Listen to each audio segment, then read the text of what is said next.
Soy Giorgio y soy nacido en Italia, soy cittadino suizo y llegué en Barcelona en 2015 y ho vivido en la calle que yo ocupo por cerca de 5 años.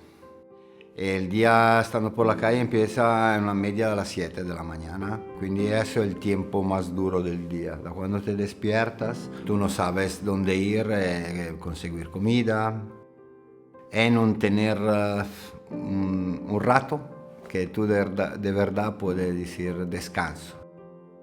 Mucha soledad, mucho sufrimiento, estás un poquito solo con el dolor que te ha traído la calle.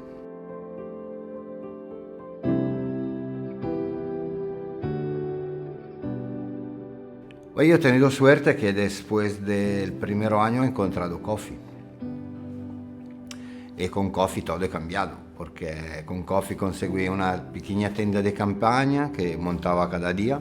Ho pasado juntos 5 años más las 24 horas, o sea, comiendo, durmiendo, cada cosa que hacía la hacía con Coffee.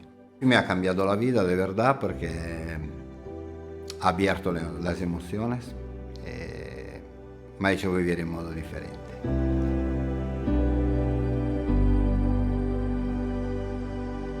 Allora, il primo contatto con Arrels, muy breve, è nel 2017. Quando empecé como colaborador o voluntario, me propusieron de ir al ropero.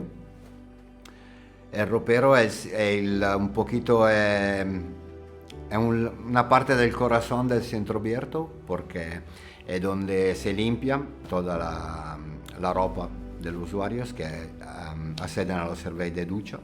Desde el primer momento era muy gratificante y llegó el día que empecé a trabajar en el equipo del centro abierto.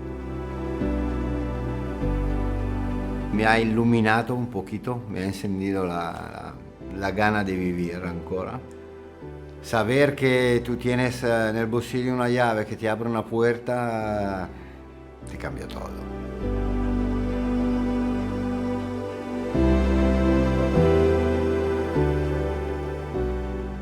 Coffee è allegria, mi ha aiutato moltissimo.